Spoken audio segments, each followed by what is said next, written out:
앞서 전해드린 대로 국민의힘 전당대회 세 번째 TV 토론이 어제 있었습니다. 지난 1차, 2차 토론회 후에는 안철수, 천하람 후보 평가를 들어봤고요. 오늘은 김기현 후보의 평가 들어보겠습니다. 국민의힘 당대표 후보 김기현 의원 연결이 되어 있습니다. 김 후보님 안녕하세요. 네, 반갑습니다. 김기현입니다. 어젯밤 늦게까지 고생 많으셨습니다. 예, 목이 잠겨가지고 그런데 어제 또 밤 늦게 마치고 아침에 하니까 목이 더 잠기네요. 그러시네요. 어제도 보니까 다른 후보들한테 가장 공격을 많이 받으시더라고요. 제가 1등이니까 뭐 그러겠죠. 뭐.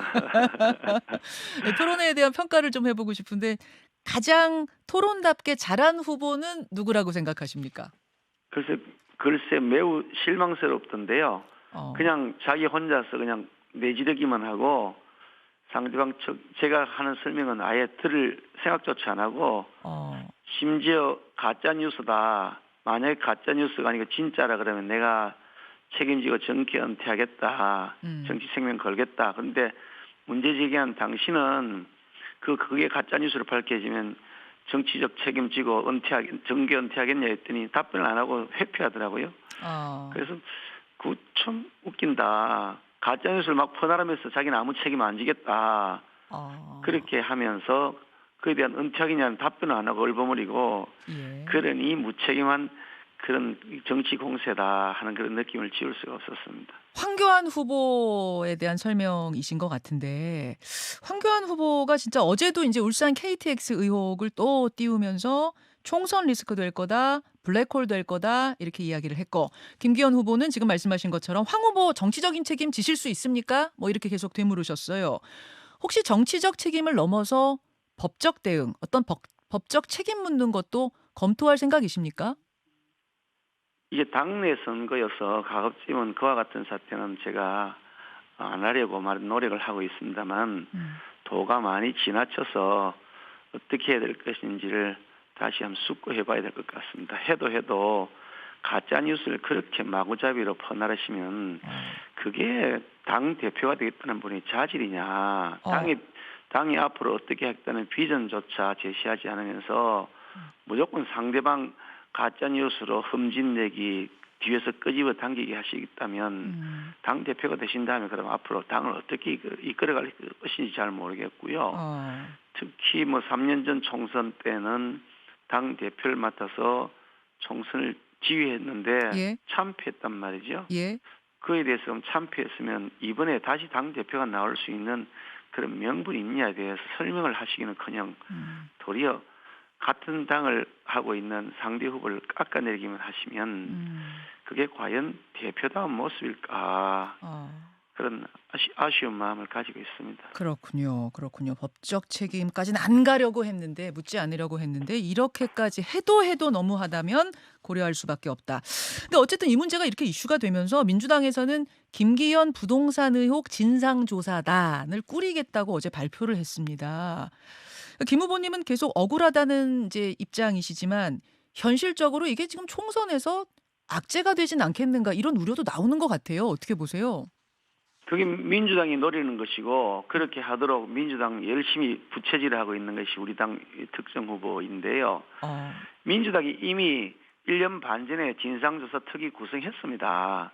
민주당 자체적으로 진상조사 특위 구성했고 그 당시에는 민주당이 여당이던 시절입니다. 예, 우리는 아직 야당이고요. 예, 저는 야당인 시절에 특히 제가 야당의 원내대표를 맡아 있었죠. 예, 예. 그 무렵에 대통령 선거가 진행되고 있었는데 제가 우리 당 원내대표를 맡아서 이재명 공격의 최일선에 서 있었죠. 그랬더니 자기들이 저희 입을 막으려고 했던 것 같아 보이는데 터무니없는 이 가짜뉴스 기자회견을 하더니 진상조사단을 꾸렸죠.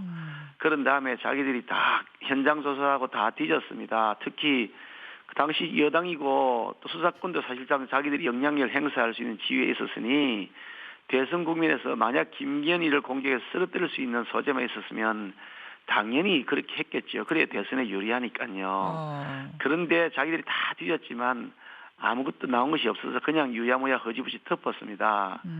거기다가 저희 후임 시장이 송철호 시장이라고 민주당 시장인데요. 예, 예. 이 땅을 사는 거는 98년도고 제가 변호사 시절에 샀습니다. 예. 그리고 그 후에 뭐 한 5, 6년인가 지나서 예. 그 KTX 여기 인근에 설치된다고 최종 결정이 됐는데 예. 아니 6년 후에 일어날 일을 내가 점쟁이도 아니고 뭐 어떻게 알고서 샀다는 뭐 투기했다는 것인지 말도 안 되고요. 그리고 만약에 투기를 했다 그러면 KTX 여기 들어온 다음에 땅값이 폭등을 해야 될 텐데 인근 다른 집값 비슷합니다. 지금 20한 5년 전 얘기인데 네. 그때 계산해 보니까 한 5배 올랐다면 집값 공시지가를 계산해 보니까요. 25년 사이에 5배 올랐다는 겁니다. 어. 전국 평균 집값 상승률 정도수밖에 안 되는 것이어서 알겠습니다. 이제 터무니없는 얘기입니다. 계속 이제 이 해명을 하고 계심에도 불구하고 황 후보는 그럼에도 나는 믿지 못하겠다. 내가 가보니까 이렇더라. 이제 이런 설명하고 계세요. 제가 의아한 것은 두 분의 단일화 얘기까지도 나오던 때가 있었는데 지금 황교안 후보가 왜 이렇게 집중 공격을 한다고 생각하십니까? 그래서 참 판단력이 흐리다. 그러니까 3년 전 총선을 참패했던 것 아니냐는 생각이 드는데요. 단일화 가능성은 제로입니까? 본인 생각은 자기의 지지층이 겹치니까 예. 김기현의 표를 빼앗아 가려면 그렇게 김기현을 물고 늘어져야 된다는 생각하시는 것 같은데 전당대회에서 자신의 강점을 내세우고 자신이 대표가 되면 어떻게 하겠다. 과거에 이런 잘못에 대해서는 앞으로 어떻게 고치겠다. 이런 것 없이 계속해서 자기가 지지층이 겹친다는 후보의 표를 깎아먹기만 하겠다 그러면 역시 대표로서의 자격이 없는 것이 다시 한 번 더 확인되는 것이란 말씀을 드리지 않을 수가 없습니다. 예. 그러니까 단일화 가능성은 뭐 좀 말씀하시는 거 보니까 이거는 그냥 제로라고 봐야 될 것 같네요. 김 후보님? 제가 뭐 굳이 답변해야 할 필요가 없는 것 같습니다. 아, 예. 답변할 필요가 없으시다는 말씀은 예, 뭐 생각할 가치조차 없다. 뭐 이런 이야기로 좀 들리는데 천하람 후보 같은 경우에는 이제 이른바 윤핵관 관련한 질문을 상당히 집중적으로 하더라고요. 나경원 전 의원과 연대를 하려면 최소한 장제원 의원이 나 전 의원한테 공식적으로 좀 사과를 하셔야 되는 거 아니냐.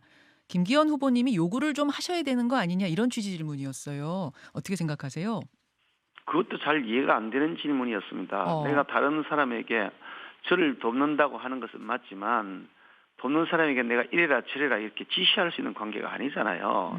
상명하복 관계도 아니고 지휘체계가 있는 것도 아니고 본인이 알아서 자신의 정치적 입장을 정하고 하는 것인데 제가 이래라 저래라 할 수 있다는 것 자체가 좀 웃기지 않습니까?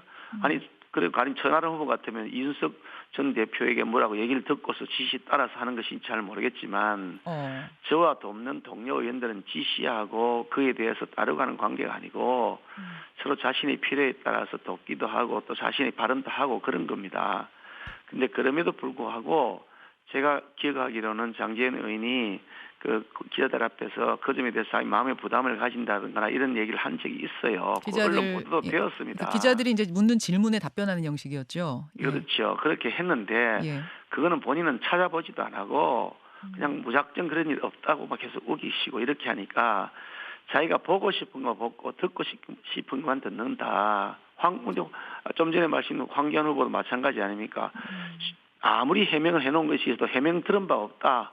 해명 모르겠다. 왜 해명 안 하냐. 이렇게만 하시니 참 기가 막히는 거죠. 나 참. 그러면 같은 맥락에서 뭐 장제원 의원이 여의도고등학교도 나오고 하셨으니까 수도권 험지 출마 권하실 생각 없는가? 뭐 선당 후사의 이런 정신으로 좀 출마하셔라 이렇게 권하실 생각 없는가 하는 질문도 있었는데 같은 맥락에서 권하기는 어렵다 이런 입장이실까요?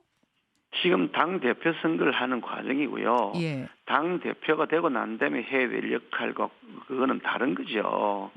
지금 당 대표도 아닌 사람이 이래야 저래라 당의 운영을 뭐 이렇게 좌지우지할 수 있다고 말씀드릴 수는 없는 것이고 그 무렵에 가서 어떤 일이 일어날지 우리도 아무도 모르잖아요. 앞으로 1년 후에 선거가 있는데 1년 후에 어떤 상황이 생길지도 모르면서 무작정 그냥 뭐 그 보여주기식으로 그렇게 내지를 수 있는 일은 아니라는 생각이고요.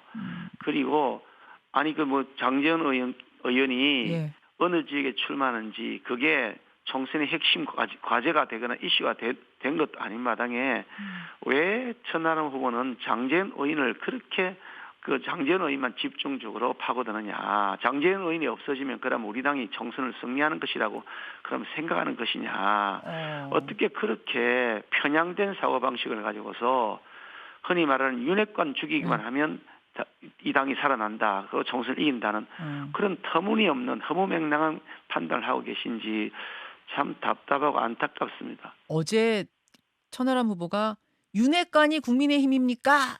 이렇게 질문을 했잖아요. 어제 그 부분에 대해서 답변을 지금 주신다면 뭐라고 답변하시겠습니까? 그 답변할 기회를 안 줘서 제가 답변을 못 드렸는데 네. 마침 질문 주시니까 말씀드리면 예. 윤핵관도 우리 국민의힘이죠. 아니 음. 그러면 천하람 후보만 국민의힘이고 천하람 후보하고 반대편에 있는 사람 다른 의견을 가진 사람은 국민의힘이 아니고 천하람은 국민의힘의 소유주고 천하람이 1인 지배체제로 되어 있습니까? 아. 어떻게 그런 사고방식을 갖고 있는지를 모르겠습니다.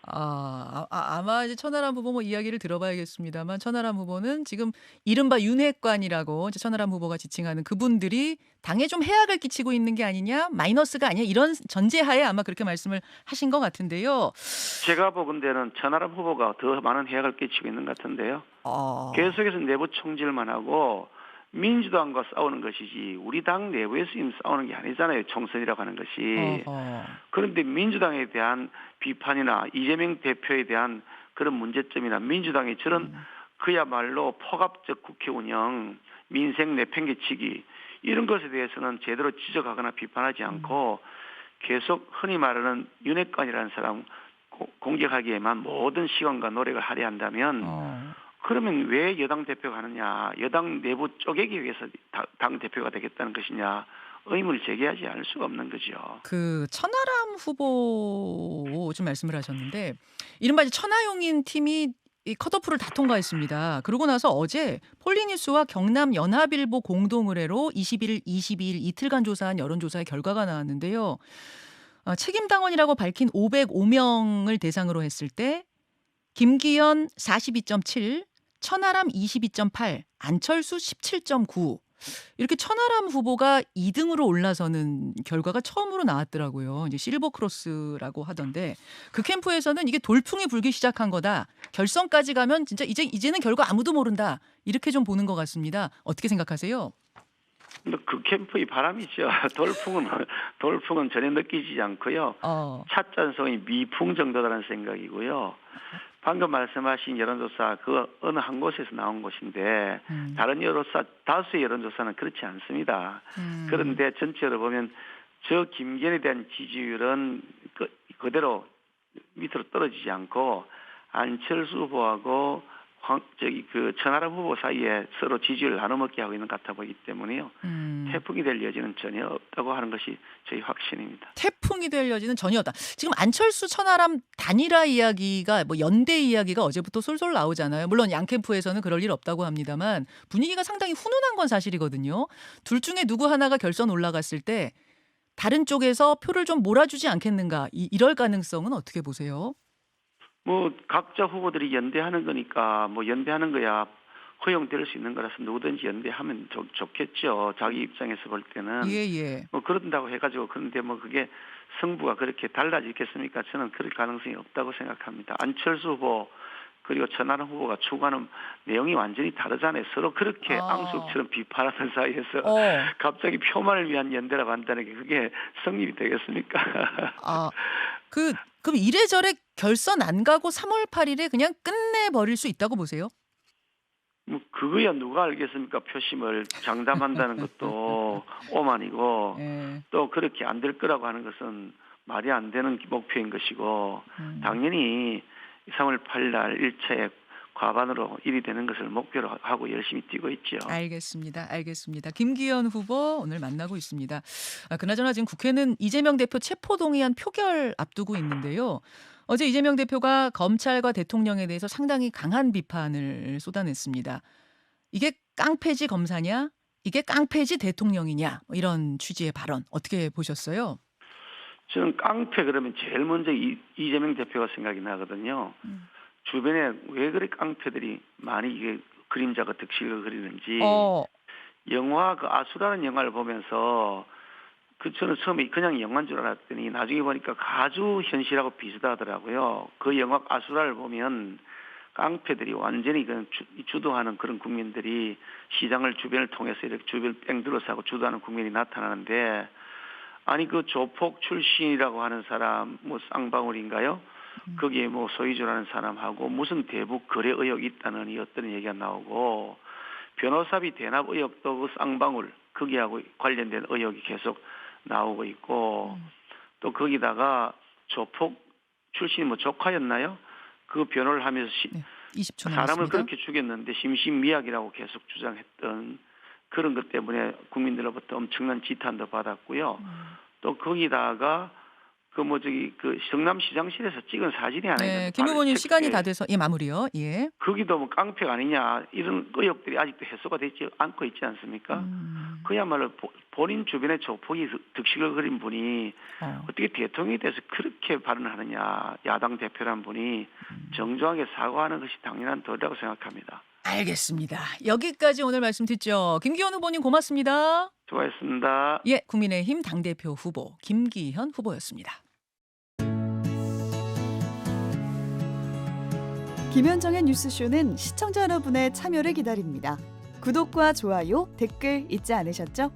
알림 설정을 해두시면 평일 아침 7시 20분 실시간 라이브도 참여하실 수 있습니다.